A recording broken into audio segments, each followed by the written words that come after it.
women in the food space to get their products, from the kitchen to the biggest stores. Creates industrial kitchen, food hub, all of that, so that we're dealing with all the system, all the issues that ordinarily the entrepreneurs, the producers don't want to deal with, right? But for us, again, there was an error in even how we thought about the problem, because we assumed we knew what the problem was. But in setting it up, and in then speaking with member after member and people that, in that space, you're realizing that they have other needs.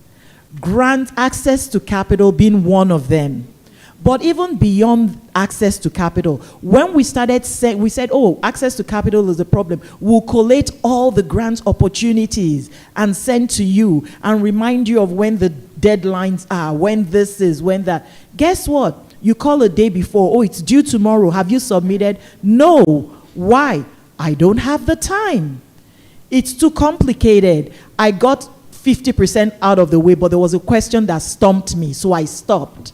Right? I don't trust it. Does anyone even receive? So all those things came up, and we took a step back to say, wait a minute, you're asking these people to do things that they don't want to do because it's not their expertise, that's not their area.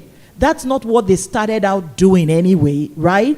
And so for us, it then became, how do we create a service-based organization where all those things they're telling us they don't want to do, they can outsource it to us. We're a cooperative. They can come to us and we can service them at a lower price point, right? Where we say, you're a member, you pay an annual fee, this is part of the services that you get. So imagine if every community had that, where people could plug into to say, this aspect of the business, could you handle this in a way that's sustainable for me so that I can focus on what I'm really good at, because it's only in that space that I can excel. Then all the admin stuff, operational stuff, grant, all of that, it's done in a cohort system. And what's great about the cohort system is that there's a lot of peer-to-peer learning. Because you can say, Obi got the grant, you didn't. Let's see her application. What was it about it? Right? What was lacking? Not really lacking. What was it that you didn't think about? Because we're an organization, we can call the grantor, we can call the federal government. We have the time. You don't, as an entrepreneur, to ask them this, because you need those relationships from the grant to say, what do you need? Can you create a webinar so that some of us can come listen to know exactly what your expectations are? Then we pass that information to our community in a cost-effective, time-effective, and energy-effective way. Thank you. Thanks, Julia. I also want to, for our French-speaking participants, just so we have that fairness on both sides, would you like the English answers with a brief translation in French if you don't have access to? No, you're okay? Yes. Okay, all right. Just to add to what Juliet said, right? So it's not just that they don't want to do it, it's they don't have the time to do it, right? They don't have the time. And also, I think if the government, right, because I know they do create webinars. Like when they put out grants, they do create webinars for the community members to come and to listen. They put out dates. But the thing is, I think an additional solution could be create more dates for the webinars, one, but then also create a way so that these grants are known. Yeah. Create a way so that these grants are known to everybody. Make it more transparent so that people know when. I know you can go to Ontario Grants and find, or you can go to Canada, but sometimes it's we don't know when. Sometimes we go there and it's already passed. Right? It's already passed. We missed it. So you keep on missing it, right? So I'm sure the government knows how to get information across when they do want to get information across. So I think it's to create a system where the grant information is coming across as well as other things that they're able to come across, right? If they really do want communities to have access to them, unless indirectly they're limiting it so that too many people don't, I don't know. So because it could come out that way, right? So so even it's like just creating a more transparent process, coming up with ideas of how these grants can, the information about these grants can reach more people. Even if you create even maybe on TV, you create a portal and then you advertise it on TV, look, go to this grant, I don't know, something, it's something is a problem. We don't know when these grants come, and before you know it, these grants, when you do check, it's already passed, right? It's a big deal, right? No? Okay. Jean-Marie? A question. I think I lost something on your question. Could you repeat it?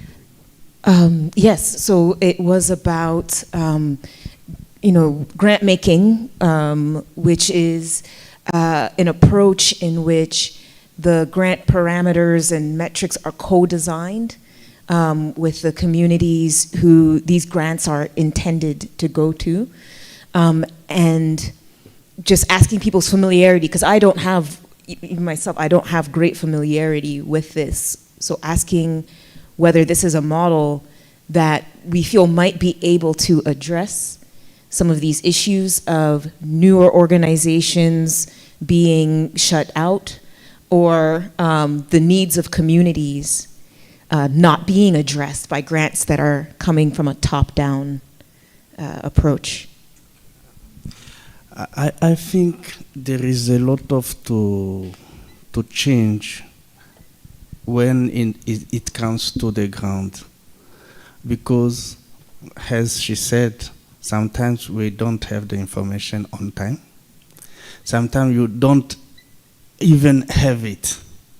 You can just maybe after years know that it was a grant somewhere, but you didn't know. And the other problem is some organization like, excuse me to say it, Trillium or others, they ask for mentors.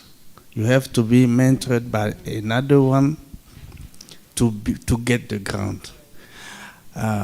We have an experience, I think, at La Termitière. We submit a project. This project was granted in Mississauga, because Trillium has a program that you can replicate a project as a test in another place. And we took the same project to replicate it in Toronto to see how we can work. The same project was rejected. Granted in Mississauga, rejected in Toronto, because we were new and they wanted us to be mentored by another big, for them, big organization. And we went to that big organization, and the big organization was willing to get the grant, and he can manage this grant for us. And Trillium refused, and we didn't get the grant. Even when you had yeah.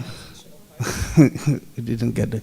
There is a lot of issues for new organization, even though the old organization. And I think also, if you have someone inside,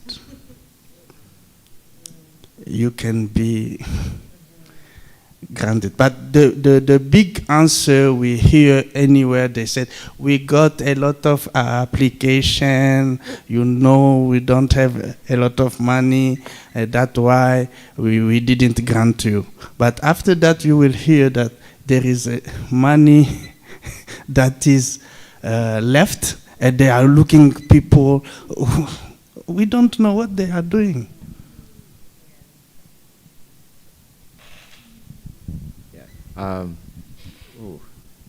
Sorry, from like what I'm like putting together in notes. Let's say our names for folks who are on online. Sorry, my name is Nati Zamisa. I'm a program director with House Ontario and the York Nonprofit Housing Society Co-op. there really seems to be an ability to pool grants writing capacity into maybe like a more centralized space, not into any given organization, but into a centralized space, and then to have the capacity to lean on an organization with what I'm going to assume by new is like one that is well incorporated and one that has regular financial audits, so that, for example, with the CDP program, I know that we try to apply, and one of the big problems with the financial piece. In terms of like grants portals, so there are like existing grants portals, very, very similar. There are membership models, so you pay into it. They will let you or notify you of grants that are new, that have recently been deployed, generally around your area. And they're relatively expensive, but like they exist. Yeah. Keyword. I know. They exist. We don't use them because they're expensive. Exactly. But like is that something like we created a working grant sheet where like whenever we identify grants, it's just like an Excel sheet. It's nothing crazy, but like whenever we identify grants, we're able to put them in. We assign tasks to folks, so grants to certain people. We have deadlines around those grants. The big problem is that it doesn't automatically notify people, right? So you have to, like, of your own avail, go into the system and be like, okay, let me make sure I email this person. Separately, we have software that would work. It's really simple. It's like work task software, and I'm pretty sure that there are free versions available. But like, would it be worthwhile and just like trying to work together and like maybe I could transfer some of the grants on, you know, our database into there, but also like similarly, like everybody can pool together the grants. There can be an assignment of. What if? Yes. So just if the funders are hearing and listening, right? What if they give like for instance organizations funding to create a portal so that we all can use it, right? Yeah, and also, so the organizational capacity, not just the funding to create the portal, but the funding to have someone handle the financial statements, right? So that all organizations have someone who's helping them, you know, walk through all of that. The idea, again, is the co-creation. We want these funders to not just see these as them here in that power dynamics and then all these organizations, but rather to say, we want to make an impact, right? How do we help you access what you need? So there's need for that. What Nadi just described is so powerful, because internally, if organizations know that, oh, their organization have a system that they use in terms of their grant process and it's working for them, if we all have a peer-to-peer learning circle where we can share what's working, right? And it's like a centralized place that we're constantly, you know, it's there, and then we have even co-op developers, like in the co-op space, can be a part of that, where that knowledge is just constantly being iterated and updated, right? It means that individually, even organizations will begin to build the capacity that they need, because a lot of the challenge is in the isolation. Everybody is working in silos. I mean, we came here, it's the same, and we're saying, oh, you're not aware of this grant, you're not aware of FEDER, you know, you're not aware of this from foundations, from the federal government.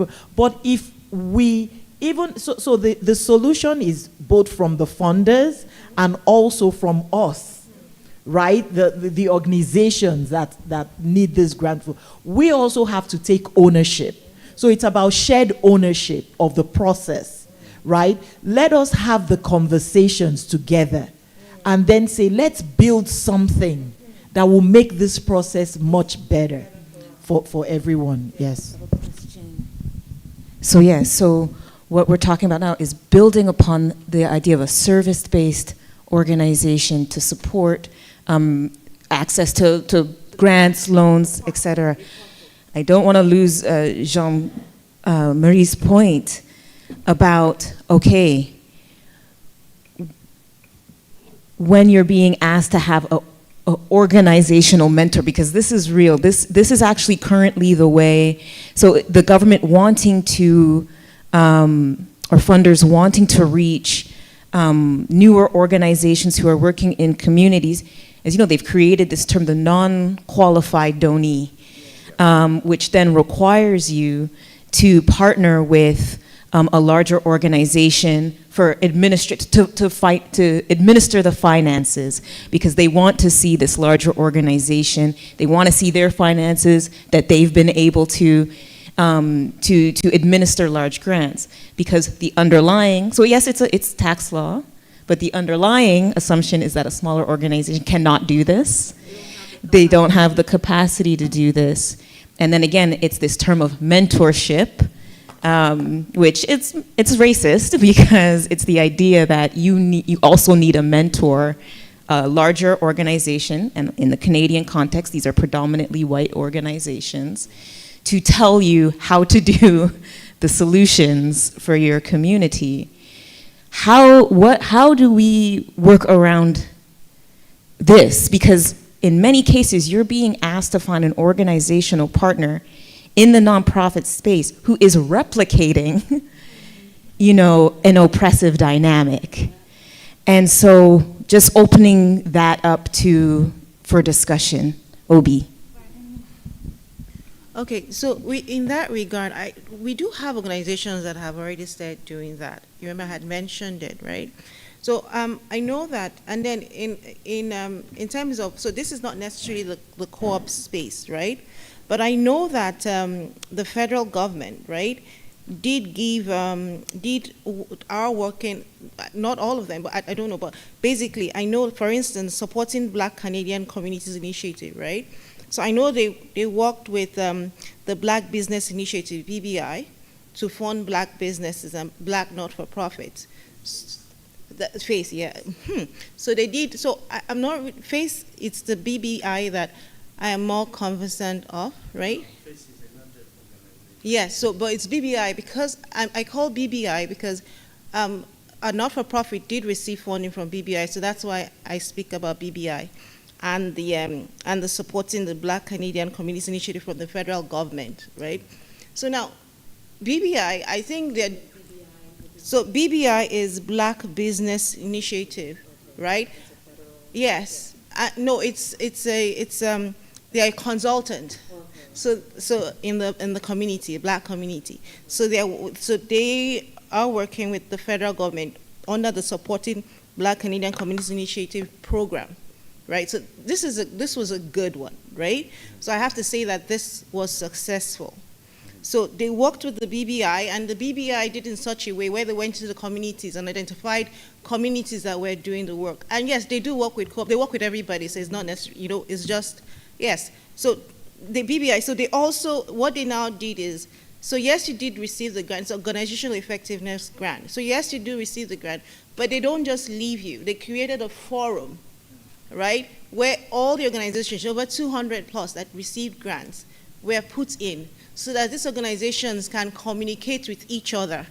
So for instance now, if a grant comes up and they're saying that they're looking for you to partner with an organization or an organization that is older, they do have Black businesses that have been, or not-for-profits that have been for charities that actually have charity status and have been here for a long time that you can actually partner. And but that will depend on if they are doing the kind of project that you want to do. Maybe if there's something, because they may not be. You may not find anyone that is doing exactly what you want to do. So that may be, and they may not want to go there because that's outside of their scope.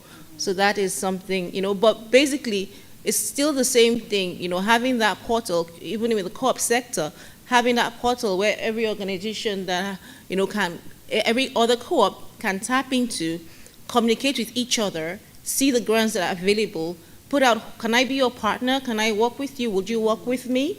Right? And also, with that, you're also going into the community as well, right? You're also in the community because you're in that platform. Everybody in the community is there, and you're able to partner and do work together within the community.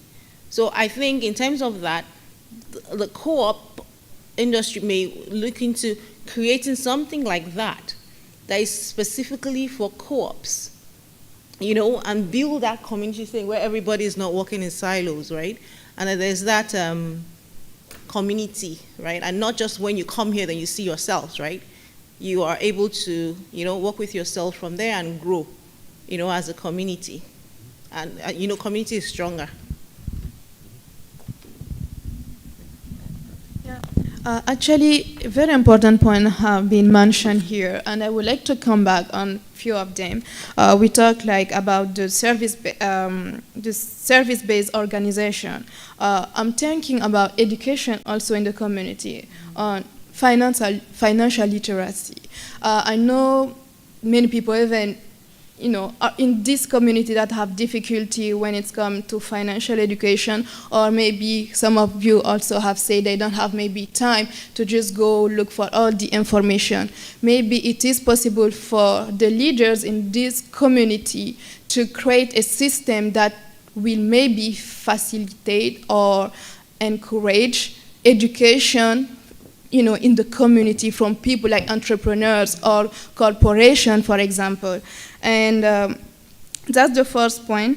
The other point also, what do you think of the collaboration between organizations in the Black community? Because we talk about the portal, for example, where everyone can maybe be registered and we can share information. But is there, based on your experience, maybe do you feel like it is easy to cooperate with other organizations that are working the same field than maybe us, like the co-op? Sorry, I just want to say like really quick.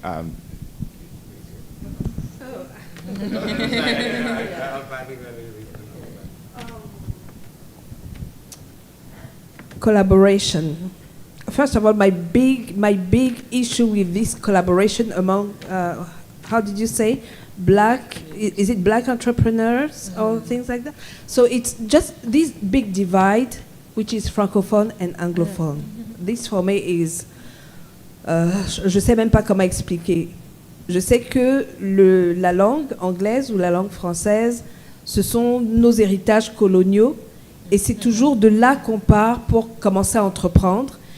Et en tant que francophone, on se sent tellement privilégié d'avoir maintenant accès à cette petite poche de financement, qu'on tend à se refermer entre nous pour qu'on ne nous l'enlève pas, pour qu'on ne nous enlève pas ce privilège. Donc comment est-ce qu'on dépasse cette situation inconfortable où on se sent... comment dire ça, où on sent qu'on a un privilège, mais qui repose sur une base très fragile, parce que on se dit que c'est parce qu'on est francophone qu'on a ce privilège-là et on veut donc le garder, et on ne s'ouvre donc pas à une autre plus grande communauté, qui est également un énorme marché, qui est donc la communauté anglophone, la communauté entrepreneuriale anglophone. Donc, can you translate for me, please? So hi, Natty again. It seems that when we're thinking about collaboration between, or within, we'll say like broadly described like Black or African descended communities, there is still a very real colonial heritage that is language, so the French and English language. And that actually in and of itself creates a kind of divide between, French-speaking entrepreneurs and English-speaking entrepreneurs from the Black community, so to speak. And so what do we understand as ways to kind of overcome that divide, in the context of what we've already been discussing, right? And like what the challenge is between working relationships or collaborations with Black entrepreneurs would look like. Because these are existing divisions and these are existing challenges that are kind of preventing that work from happening. Yeah, because Francophone seems to have some privileges because they are minority in Anglophone area than Anglophone speaking, and how we can cut this gap between Anglophone community and Francophone community that is comment le dire, that is staying on this privilege, the language privilege that they have to get some grants because of the language, but they don't have to be part of the big community English speaking. That is the question. Yes, I wanted to say that we always work in a place of insecurity, because we consider that those fundings for Francophone are a privilege. So because we're holding on to that privilege and we don't want to collaborate with others, because we go and look for funding at the same place. We are all targeting the same pot. So once I have my privilege of having the funding, I fear that if I collaborate with another one, they'll be in turn the one to have the privilege next time, and I will lose mine. So there is this kind of insecurity that makes us be more and more kind of divided. I can add also that even between Francophones themselves, some others who has this privilege doesn't want to share with others. They want to be part of this privilege to don't cut the ground in many pieces because they have already the big part.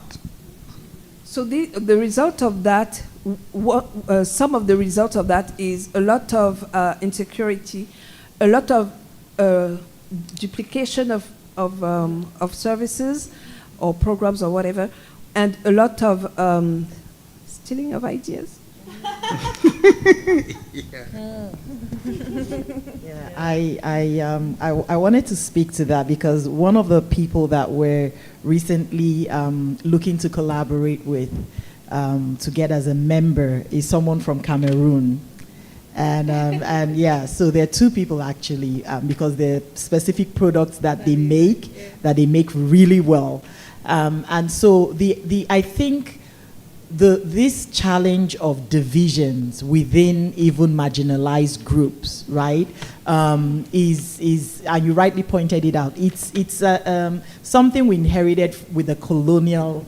It's a colonial heritage, right, and it comes from a place of scarcity, right. So if you kind of like, I want to give an analogy of slavery, right. If you're on a plantation, right.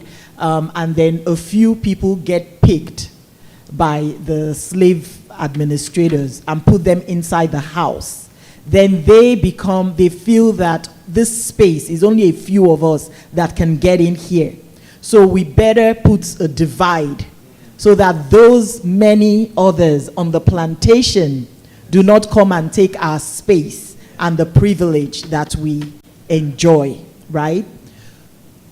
It is important to put it in that context because what it means is that I keep going back to we must emphasize the colonialization of our education system.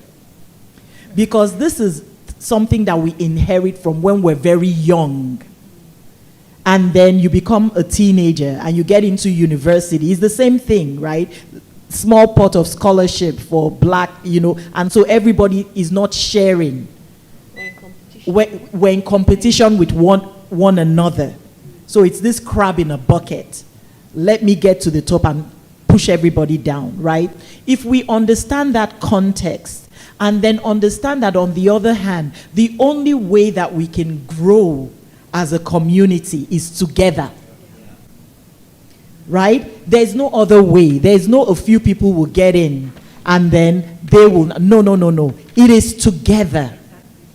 And that is why that conversation of you go into a bank and they say, you don't say, oh, how does it benefit me? Like the conversations we had earlier around Rosca. No, you think of the collective.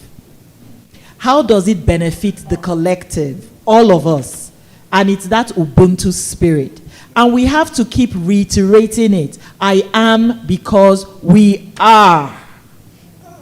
No, it has to be the foundation of every work we're doing. It has to be the basis on which we are interacting, whether it's the federal government, whether it's the foundations, whether it's whatever it is. If we understand this, it changes the dynamics. And so again, it comes to awareness that in our different communities, we must be having that conversation. The Cameroonian people that we're going to get them into our corporate, we looked at it from the point of view of, they are one of us. Language is a construct, right? You speak Portuguese, English, those are things we inherited, right? underlining all of that is the one humanity of our shared experiences, right? And so because of that, we must go back to that and understand that the system that we're trying to dismantle is a system built by the very people that oppressed you. So even without them wanting to, they are part of that system, right? So it is our job to collectively educate them. It is our job to collectively pull through together. And it doesn't mean that you will not have divisions, because we're human beings. But there has to be the overarching, right, theme of saying, you know what? For us to pull through, to break through, to address poverty, you know, systemic racism, health, in healthcare, all of that, it has to be together. And back to funding for grants and all of this. We also have to understand that as all the systems are being built and the funders, the government, whatever, are asking us these questions, we should understand that it is also, it's a limited prism. Because someone cannot give you the tools with which you will emancipate yourself. Especially if that person is a part of the system. So now there's post-COVID, government is focused on racialized communities, marginalized groups, and all. That money pot is going to dry up at some point. So we have to think beyond all of this. It's great to get all the resources, to get the funding and all of that. But the more important question, what are we using the funds for? And I come back to capacity building. We must build capacity within our communities for people to be able to not only access grants, but to have enough to be the ones giving the grants. That is the purpose. Yeah. Just to add to that, right? Everything perfect, right? Solutions, right? So in terms of solution, we have to work together. There's no doubt about it. But the language barrier, right? Now, the adaptive technologies we can use, right?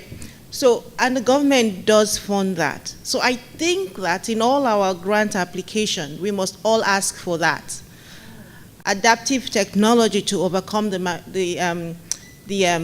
language barrier, so that when we're on Zoom like this, right? When we're on Zoom, we have a meeting, because now we put on that, and as we're talking fluently, nobody is limited. Like, see how they struggle to speak English, and we see that just like me, I can't speak French, right?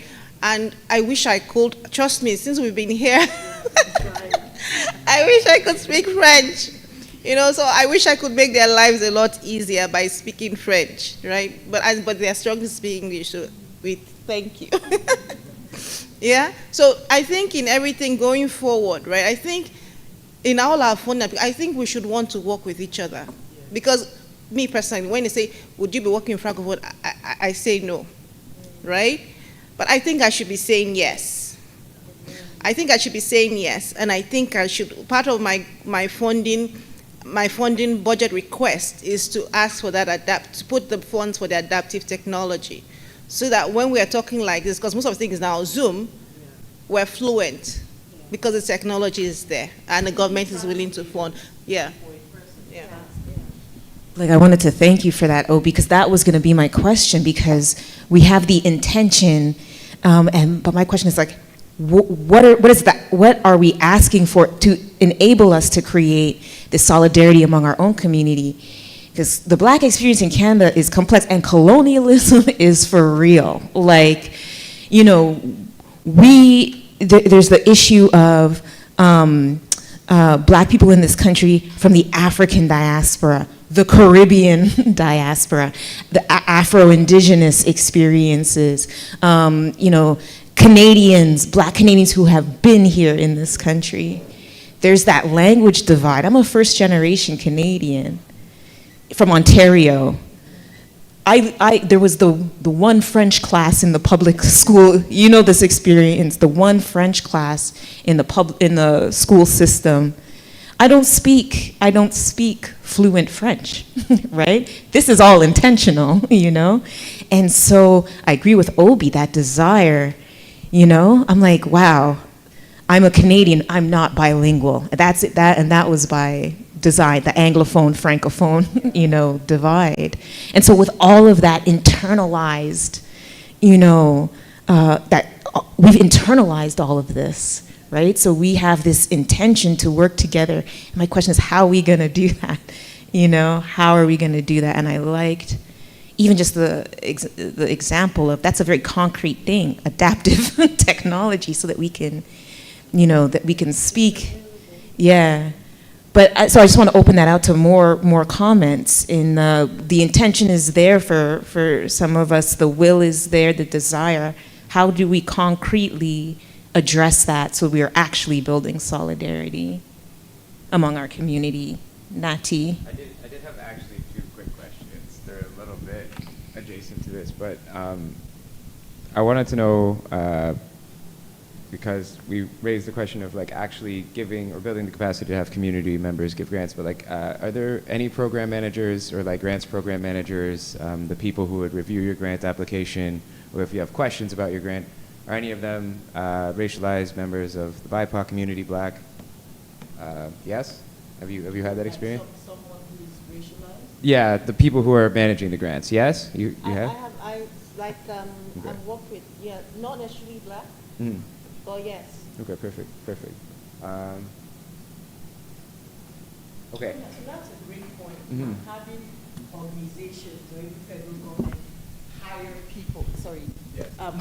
Because it's just so we don't lose that point. Like the adaptive technology, this is something very concrete where whether it's the federal government or other grant-giving organization, having them, they are the people that are making the decisions for it to be, to have grant program managers that actually reflect the different demographics, right? So that it's not just, So with the program managers, right? So they do, but still the program managers are not the decision makers. okay. So that means, no, so leadership. Then, so then we're talking again leadership. Because for sometimes organization. those program managers are just for appearance sake. Okay? That's a great point. Okay? yeah. So, because they're not the ones, they accept it, they talk to you, but they're not the ones, they're not the decision makers. Yes, at some point also we need to take, how did you say that, accountability, ownership. I know that for Trillium, they're hiring volunteers to review the projects that are submitted, and so the volunteers need to come from everywhere. So we also need to be proactive and decide or register as volunteers to review those projects that are being submitted. It's a volunteer basis? Yes. But even when they review it, we're talking about the leadership. Who is reviewing them? Who is holding them accountable to the choices and who, because it could be subjective, right? The selection, how transparent is the selection process? And I just wanted to add that, like, each time, like, volunteerism comes up, right, it's important to also understand that taking labor from marginalized community, Obi's laughing because it's a pet peeve of mine, that are already marginalized, are already economically disadvantaged, right? A lot of times people want to, but they cannot afford to. So making sure that these organizations make those positions such that they can be compensated, that way you remove the barriers so that more diverse groups can participate. And then for organizations themselves and the government, to Obi's point, at the leadership level, can we also have diverse representation, right? Where those that are the decision makers, also reflect the different demographics. So that will be, you know, something concrete that they can look at. Sorry, because you know we're in the process, right? To add to that, right? Sometimes the grants are not specific regarding the project that you're doing. And these things are very subjective, who selects it. Because at the top, the people already have an idea of the kind of projects that they want. And you don't know that. You spent your whole days and weeks putting a grant that they really don't want, right? So if there's a way they could really be clear, or remove the bias, or at the top, they've not already decided what grant. That, okay, for example, from looking at the environment, they've not decided that, oh, it's a project that addresses air pollution, or it's a particular technology that they want, right? So is that transparency, clarity, right?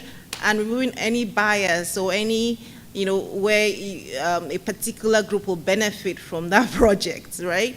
So that's that objectivity, that bias, so that it's very fair. My second question is very similar, is that when there are applications for grants that are like, are all grants applications that you've seen like French and English? Like, yeah? Yeah? Okay, good. You're able to submit both ways? Okay. I just wanted to check, just wanted to make sure. I'm sorry, I didn't mean to detract from the question. No, Of like, I just, what I'm actually seeing here is potentially like a grant to basically fund all of this work. And but sorry, yeah. Anyways, no apologies, Natty. Like what you're offering here is valued and welcome. No apologies. Christine, I have a question. Can you pass Juliet the mic? Okay. So I have a question, especially around the government grants. There was one that had, it was available to not-for-profits, the different groups, and even cooperatives, right? And women, own, black women own, and all of that. However, there was you had to email them, the government.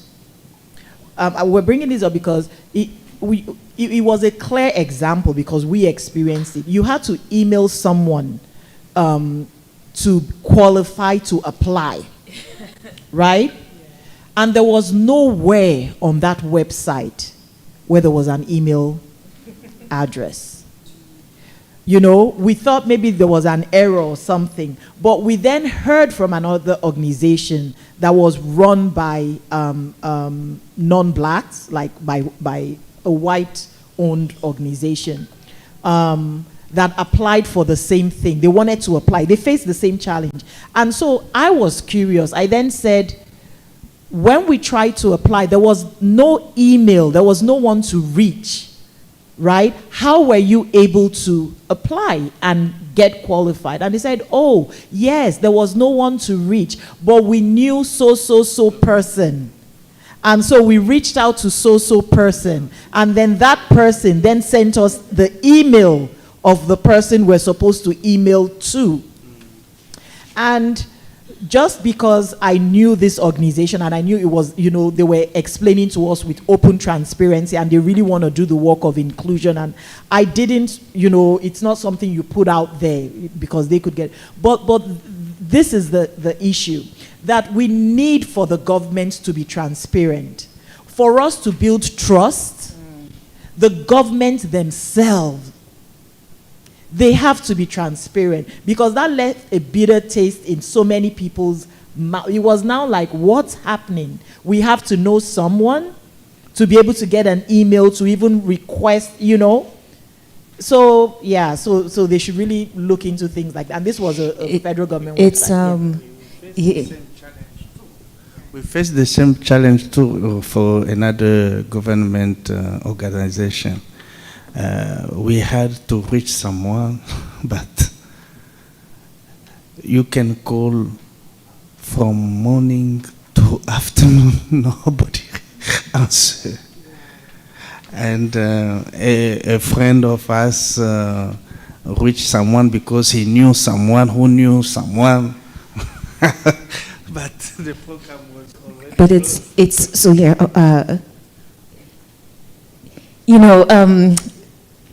Like there's this John Mayer song, "Waiting for the World to Change," and I'm like waiting for the government to change. Like, so I guess my question is, brainstorming, what are the interventions? Because we can't wait for the government to hire, Juliet, you mentioned having that diversity, at these levels of government, wanting the government to be transparent in their granting processes.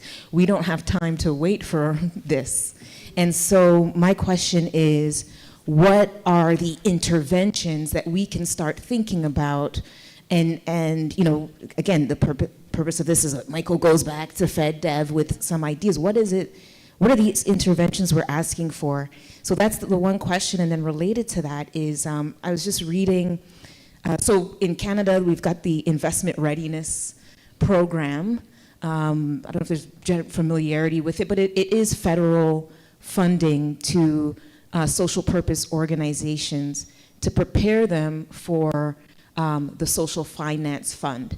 And this is the liberal government's endeavor to provide, I think it's $755 million to get social purpose organizations ready for private investment.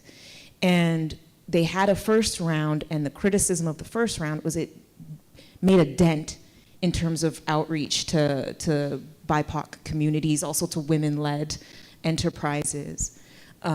Terrible outreach was part of the problem, right? Communities not even knowing that this grant existed, let alone it was so convoluted to try to even apply.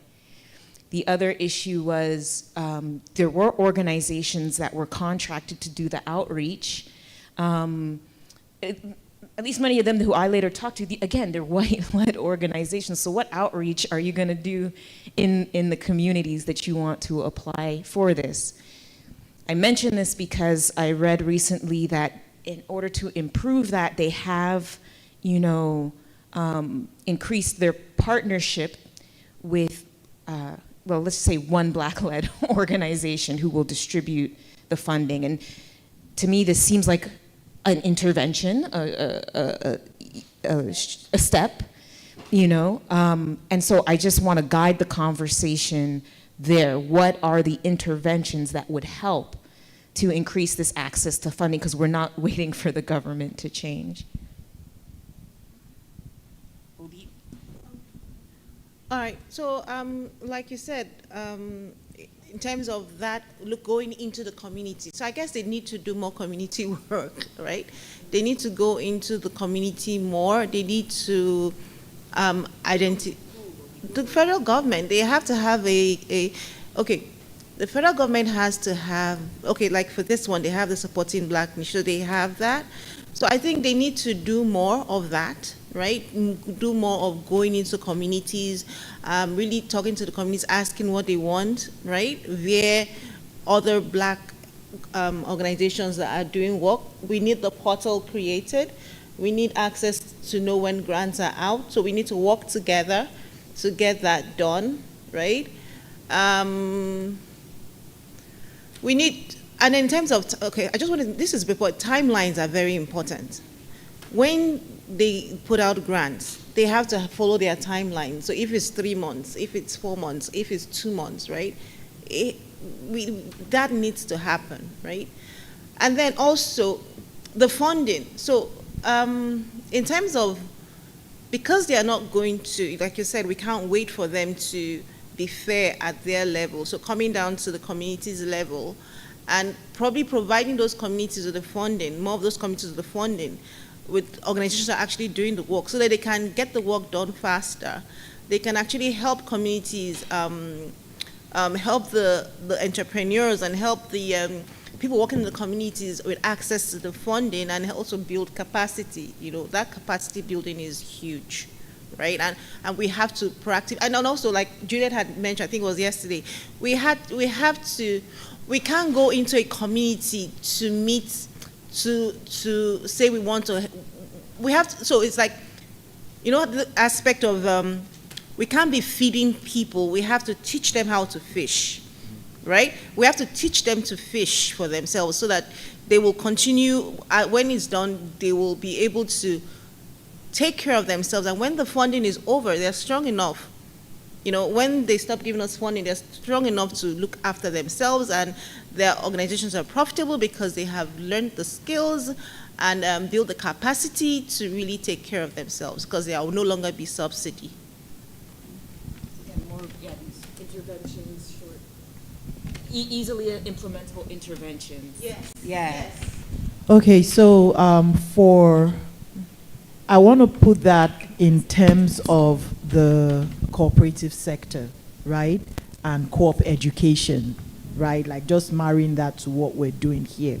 And I think that there is a lot of room for organizations like yours, Christine, Freedom Dreams, and the work that you do in co-op education to expand that beyond even co-op education, to think more broadly in terms of BIPOC, because the work you do with co-op education, along the line, there's a point where they have to determine, is it a cooperative or other, right? So I feel that where Freedom Dream ends, for instance, there's a way that you segue to that other, even if you're not the one doing it directly, so that everyone who's passing through that has that pathway of which other organization can I go to that's either receiving the grant, that has the capacity, right? And that organizations like yours and several others at this table, we come together to then approach the government and all these other black organizations to say, now we are ready to also be ecosystem builders. Right? So there's an intentional design from the beginning to say we recognize that we don't have enough black-led organization at that level of, like this one organization that the government now, recognizing that we need more of that and actually building them up, right? So that we can say that, oh, in 1 year we had this one organization. In the second year we want to have 10 like that, and we can track it, right? Where you then say that from the beginning to the end of this, maybe 755, I'm just using that as an example, right? Where we started at the beginning, the feedback that we've received, this is now what we've designed. We want to have 12 organizations instead. Concrete numbers, and intentionally build up those organizations, co-creating it, because they're listening to organizations like, they can then say, oh, these are the other organizations we want to build up, intentionally build them, so you have that array, right? And it becomes something that you can measure, right? And you've already started it, so even if it's working with us, people at this table. No, I'm saying that you've already started it, right? By bringing us to this table, right? A lot of organizations you brought to this event, right? You already started it, so it's more of building on it, right? And really, also same capacity building, like getting your organization to even grow faster, so that you can do more work in that space, because there really is a space, there really is a gap that your organization can fill, right? In terms of the co-op education space and dealing with the BIPOC organizations. And I want to bring it over because Esther has a question, but also tying this in, because Freedom Dreams is a small, it's 3 of us, and we can't. So yes, so I'm using this as a preface, because Obi's giving me the, do not come in this circle and make yourself small. And yes, I receive that. But I say that because I want to say, wanting to build those connections with our U.S., co-op, and Esther, Gary, and we've had these conversations about how could Freedom Dreams and Ajani work together, because our brothers and sisters in the U.S. have more resources and more capacity. So that's my segue over to Esther's question. Thanks, Christine. No, I don't know that we have more resources, but I think together we're stronger for sure. Okay, I have 3 quick ideas. Take what you will. They may or may not be useful, but I thought I'd just throw them out there. So going along with what you're saying, so at Ajani, we have a tech person, Rob McClinton. with Small World Co-op, and I bet he could help us with like a website where there's maybe a Google Doc or Google form, and we could populate it. People could just enter in a link to a grant, and it could pop up on that website. So that could be even on Freedom Dreams, or some other, like. Yeah. Probably, right? So that could be one thing, potentially. And another idea is an ask that could be done potentially of like larger, more established, like predominantly white-led co-op organizations could be to ask them to put money, like resources into grant support, just something like that. Like that could be, way they directed by, like clearly led by BIPOC organizations and people. And then another thought is to have like a P6 fund. So like there's an idea, there's a group working through MadWork in Madison, which is an association of worker co-ops, where they're trying to start where everyone puts in $1 a week. It's $1 a week fund. Sorry. Yeah, Yes, exactly. Please continue. We're just saying, wow, this sounds like the power of the Rasta. But please continue, Esther. Yes, exactly. Okay, so yeah. But you could always like start with like, okay, we'll do this for specifically translation to start, and move on as it gets bigger or something. So just to throw those out there. Thank you for listening. Thank you, Esther. Aileen. Hi, my name's Aileen. I'm also with Christine from Freedom Dreams. I just also wanted to build on those ideas and maybe very actionable steps of, I think, like we have the space for convening, and it sucks when there's like all this energy and then people go on to do their everyday things and it gets lost. So even just if we can plan now, like a monthly, quarterly, I don't know what people have capacity for, convening digital space, to continue these conversations, and also like whether we use Miro or something to like record these ideas and show that dynamic change. Because I think the thing is there's also like for us and like data collection or whatever, having some ways of us seeing that documentation is really important. Thanks, Aileen. I think that's a yes. And I let's shift this toward, some of the approaches and solutions. Yeah, we've got 15 minutes. Yeah. So yeah, let's go into Esther's and Aileen. Can we come together with, okay, what are some of the ways that some of the more actionable ways we could continue pushing this forward based on what we've discussed today?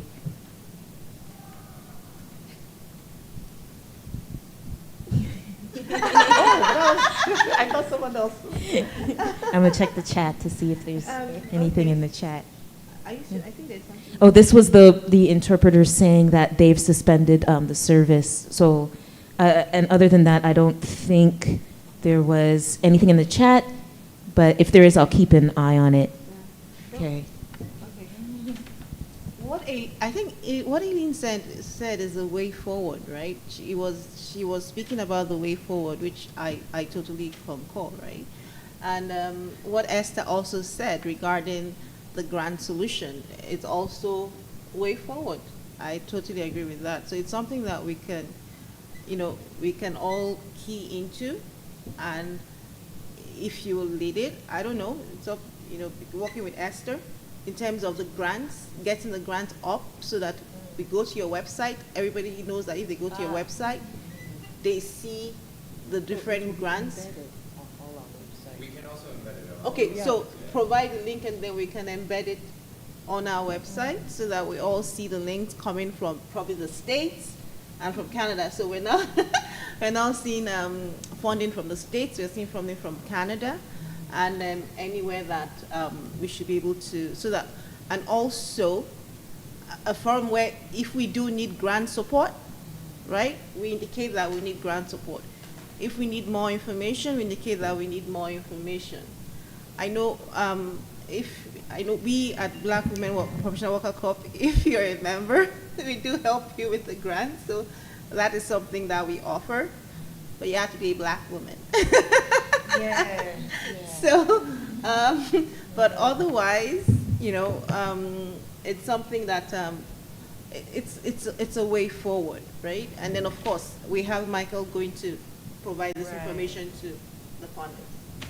Following the same spirit, I was saying that I'm also working for an organization called Africa Development Network, and our idea is actually to connect many organizations here, like Black-led organization, Afro-descents. Right now they're creating this platform. It's already actually created. It's called My E-Community, and it's a platform that connects different organizations that exist, here. So wherever you're looking, any organization that you're looking for, you can just go there and find them. It's a way also to connect, people who would like to work together. So as this, they call themselves réseau because they want to be like an ecosystem that's connect all the other organizations. So it's also a way they're looking for, they're trying to collaborate with many partners like Ottawa, Gatineau, Montreal, but they're the one who receive actually the fund from FEDEV. See?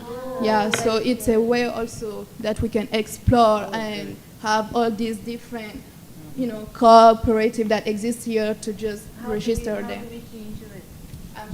Yes, okay, this was awesome, Fanta, because that was, as we were talking about, okay, we'll create this, and it will be on the Freedom Dreams website. My thought was, that reach it's not far enough. Like, I'm so happy you said that, because that's what I was thinking. What is the platform that, we can centralize these efforts around so that there's this one place that all of us are going?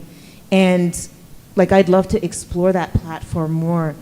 And right, and I want to say like centralized, but also decentralized, because if there's a centralized platform that then allows groups to have sort of decentralized nodes to tackle the specific issues that they want to tackle and build coalitions around, like that's the type of I think that's where we have to be thinking. So thank you, Fanta, and we're definitely gonna, And there was something that, because I was on the webinar for World Trade Center, the Toronto Board of Trade, and it was around grants and all of that. And something interesting came up there because the Toronto Board of Trade had, they did this digital needs assessment where if you went in and kind of like put in your company information, you get like a DNA of where you're at, and then from there you can build a digital transformation strategy, right? And so what they've done now is that because it was so successful, right, and I was able to get like a grant through them, but what they've done now is that the government then contracted them to build something similar. So the CDAP program, the Canadian Digital Adoption Program, it's a grant that's available now, and there's a specific stream for Black entrepreneurs.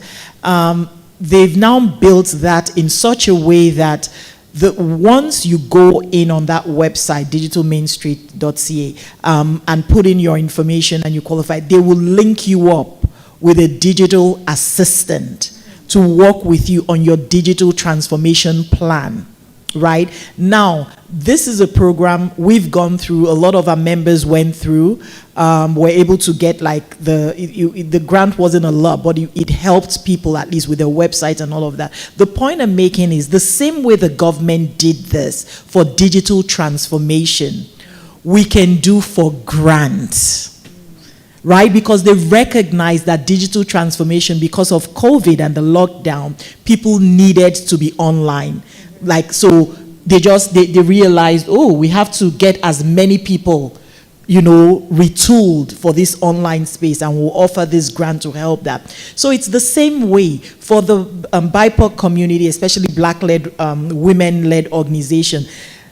We've identified that grant, access to capital in whatever form, is a challenge, and then the capacity is not there in the community. So how about if we do this work that we're doing, just like the Toronto Board of Trade was able to create something that the government could co-opt, we begin to think of it at that level, where we're saying, let us create a platform like the CDAP, where people are coming in to get someone, because what they've done is it's students that they're linking up with.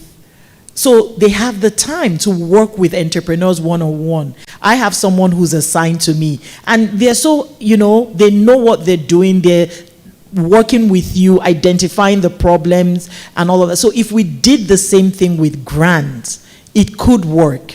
And we don't even have to wait for the government first. We could start this, where we're incorporating students, right, to be able to work with entrepreneurs one-on-one. Yes, thank you. Thank you, Juliet. Natty. Just really quick to that point, this last year we reached out to a bunch of different experiential education programs.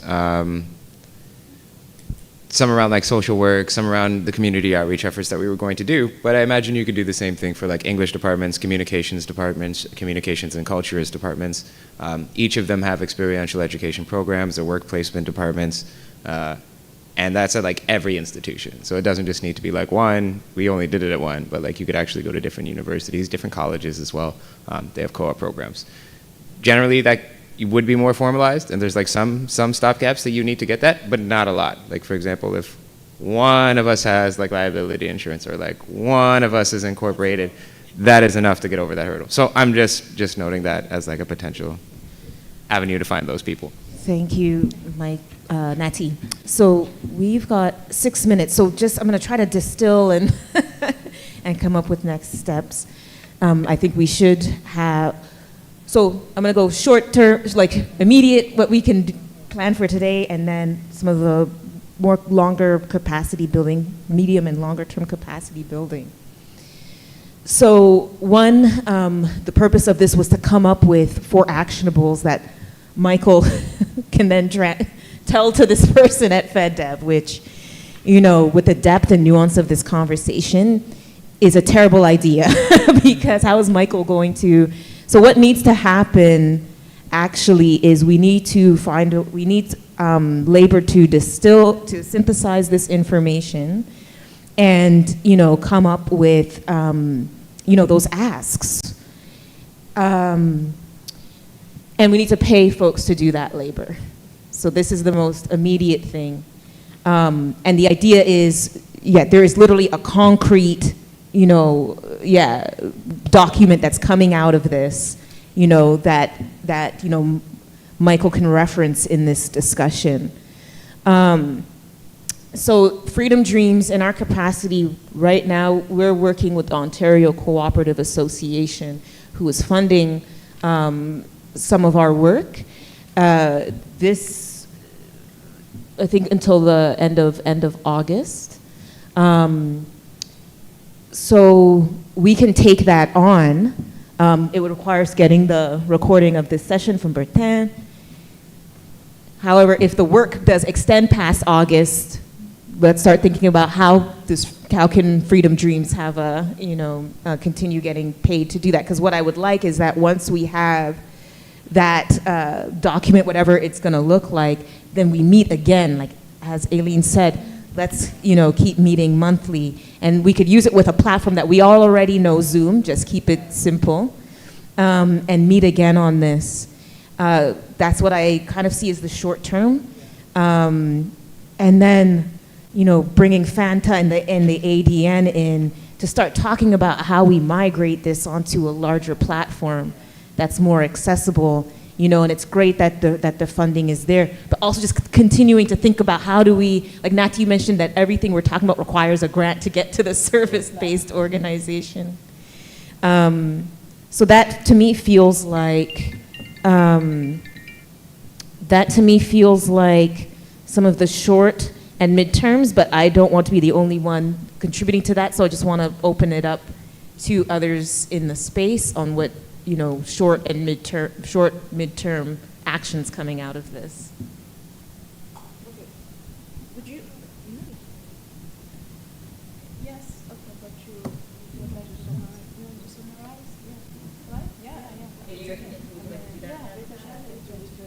Of course. So many interesting points actually have been discussed here. And just to summarize it again, without going through everything, we talked about the government responsibility, like to have transparency, to be able to approach this Black BIPOC community and to work with them in order to identify what is the better way or mechanism to approach this community and help them achieve what they want. So it's not a one-way work, it's a collaboration. So that is very important. And also, in part of the community, how can the community inside can work together, educate themselves, also other people from the community, but not also the community and outside of the community too. How can we educate them about the black people needs, the Afro-descent need, and not only the black people, but all these BIPOC members again.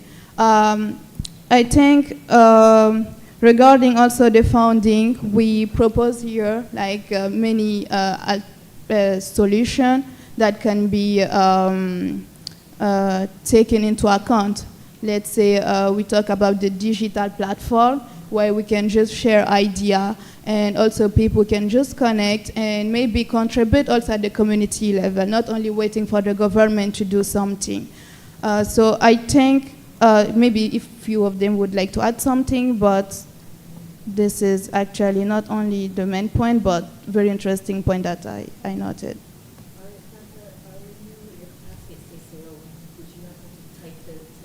Exactly, we put everything together so we can share it too. Yeah. As yet, do we have an ability to keep in touch with each other? Do you have each other's contact information?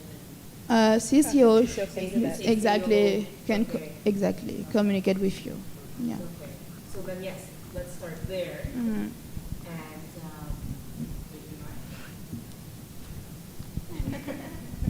Thanks, Bertin. Okay, so Fanta will type up the notes from today. I would like to get a chance to also re-listen to the recording, and I'd invite Michael into that whenever he comes, so we could share that labor actually, you know, in doing that. Because yes, we do have the OCA grant, but we're at 10 hours a week, and I think it require it might require a bit more than that. So if we could lean on CCO to, you know, collaborate on this, okay, awesome. And I think that also, yeah, scheduling something, you know, I don't know if we want to decide it's monthly but we could take these conversations offline. I want to thank everybody for their contributions to this discussion, and recognizing that yes, it is labor when we do this, and hopefully as we build, we could just also build that in, that we have processes to ensure that we're caring for each other as we, you know, do the labor of this work. So thank you, everybody. Thank you. Thank you. Thank you, everybody online who was listening in as well. We good, Bertin? Like, we could, okay. All right. Yeah.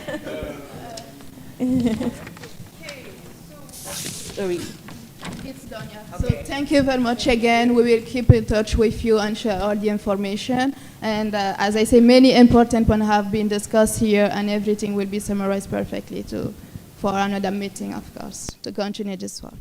Okay. Thank you.